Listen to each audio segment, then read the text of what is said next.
What's going on, everybody? Welcome to your weekend astrology forecast for the weekend of September 17th and the 18th of 2022.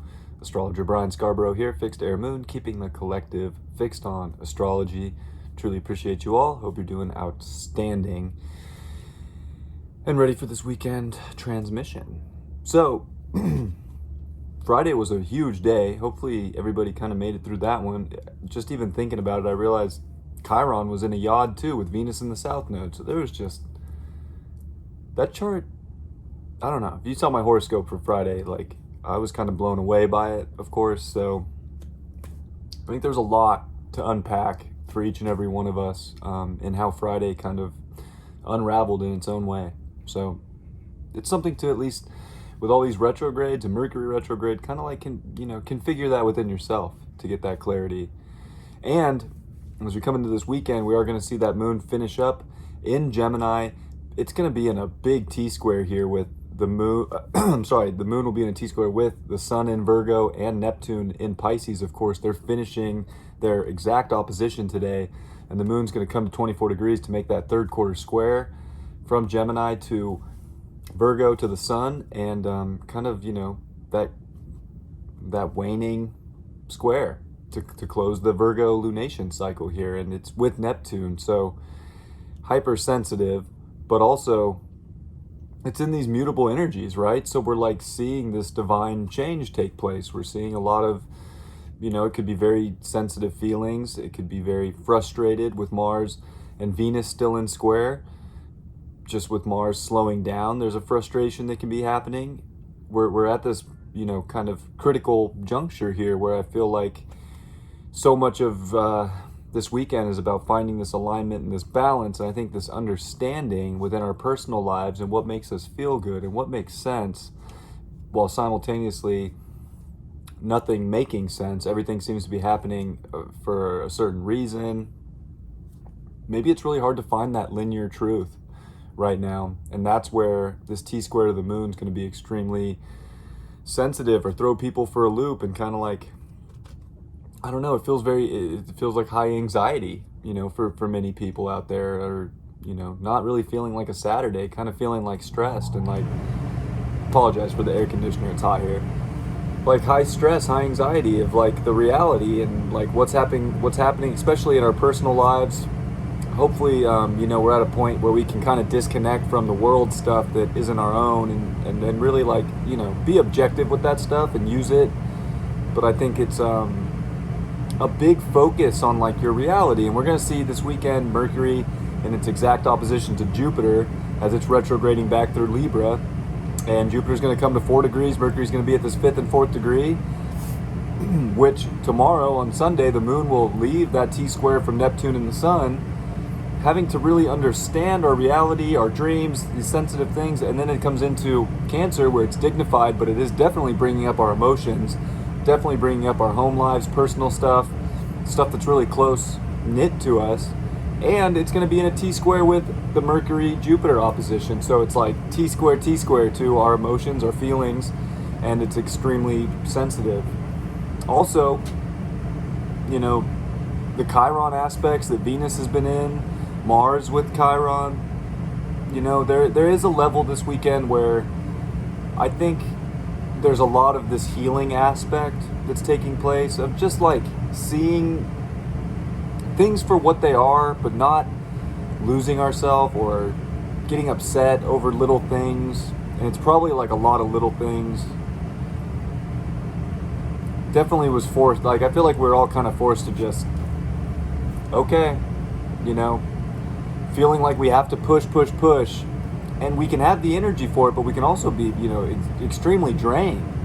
And there are some things that we do want to step up for, like that moon, on Saturday when it will be in Gemini, will also be making a trine over to Saturn in Aquarius. And we do have to kind of step up in life here. We do have to like step up for what we want and the people and our futures and how to kind of liberate and create. And it's definitely like we have to show up, and that's Virgo season 2, is like harvest is never going to come if we don't go out there and harvest it. And that's part of it right now, is really like putting your efforts where they matter, making decisions. There can be a lot of unclarity, or, I would say emotional unclarity, but also mental unclarity. Like, so much of this is like, there's so many signs from the universe that are saying you have to look within, you have to feel these things, you have to see clearly through them, and it's not easy.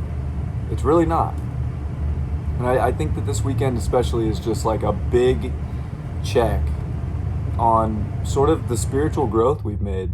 Like, really, it feels like that spiritual growth is everything to what our reality is coming into, and how we're understanding the linear parts of it in a way that the linear doesn't seem to make sense, like it used to. It's like, what do you mean? Like, there was a different order, and it's feeling like that order is shifting in our own personal lives, and finding security, finding balance, finding our approach, and also our belief around the matter of, gosh, things are going to change. But so what? Got to keep that security within, got to just stay focused on what is important, step up for those things. Like, only you know what that is. You don't have to really look outside. I feel like that's part of the weighing out here, as we are, getting really close here to coming into Libra season, where it is all about, being in really the courthouse of God in a lot of ways, right? Libra, the scales of justice. It feels like that's where everything's getting consolidated, so that we have to be analytical enough to make decisions, to act. There's a lot going reverse. There's a lot of stopped energy in the chart. It's not like an easy task, So we have to give ourselves credit. We have to give ourselves some space. We have to give ourselves a lot of compassion and a lot of nurturing. And, the people in our lives that are going through it, like, maybe we're doing okay. Maybe we're getting through this no problem, and it's a little bit more seamless. Like, that's going to be the case for some people. But having that compassion and being able to, like, step up and help other people in your life that you love, and, kind of show them that it doesn't have to be so hard. It doesn't have to be so critical of self. We don't have to be so hard on others. Like, a lot of this is a big release. It's a very big release weekend. I think we can come out of the other side with a better understanding of what we're doing for ourselves, what we need to do for other people, what kind of services we need to do for ourselves and others. What's taking us closer to a place of feeling a little bit more in touch with our inner world, which is a reflection of the universe. So it's an intense weekend astrologically, but I don't think it's anything we need. Like I said, we don't want to stress right now.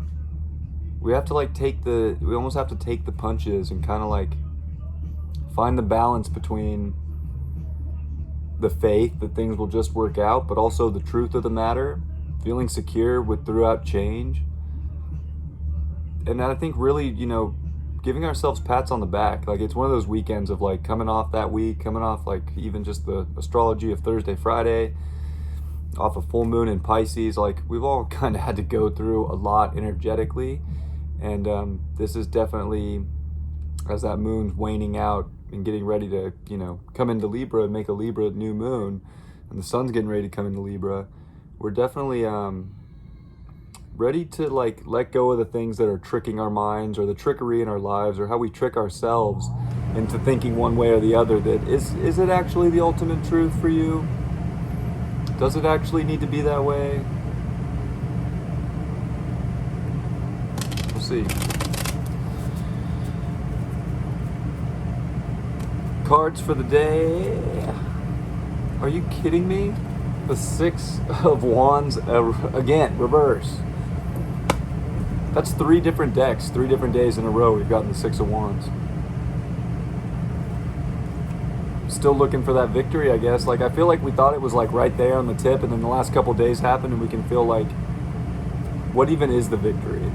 And maybe the victory isn't something in the outer world. Maybe it's just that reverse side of like looking within and being like, yeah, you know what, I did get the victory.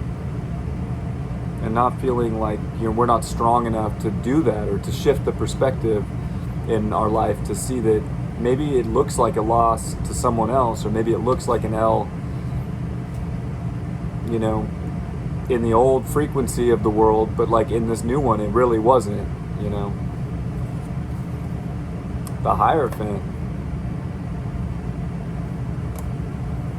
I think we do need to like hold that high frequency of a faith and like stay really steady in it. Like if the more steady you are and supportive of yourself because of a bigger belief and like knowing your values and knowing your tradition of what's, you know, right within yourself, it's going to be easy to support yourself. It'll be easy to support others, and it'll be easy to get that W within yourself and feel victorious instead of like so void of victory right now. And the Queen of Swords. I think our minds need to soar to higher places to have a better understanding, to have more clarity and direction, and to not mess around with energy within ourselves or out of ourselves that are constantly not reinforcing that we are growing and winning and learning and loving and being compassionate. You know, it's time to cut those out. So, I hope you have a beautiful weekend. I will see you all on Monday. Much love. Peace.